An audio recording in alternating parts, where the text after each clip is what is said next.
মোৰ কোনো জাতি নাই, মোৰ কোনো ধৰ্ম নাই, মোৰ কোনো ভগৱান নাই।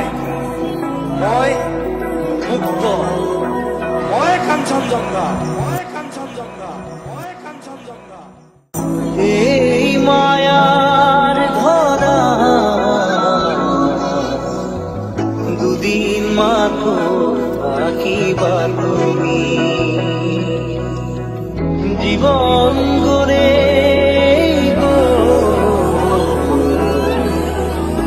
গড়ে পাবা দূর দূরণিত থাকিলেও তুমি পৃথক নকৰিবা জীৱনৰ পৰা। আজ মনৰে পৃথিৱী নেওচি জ্বলি জ্বলি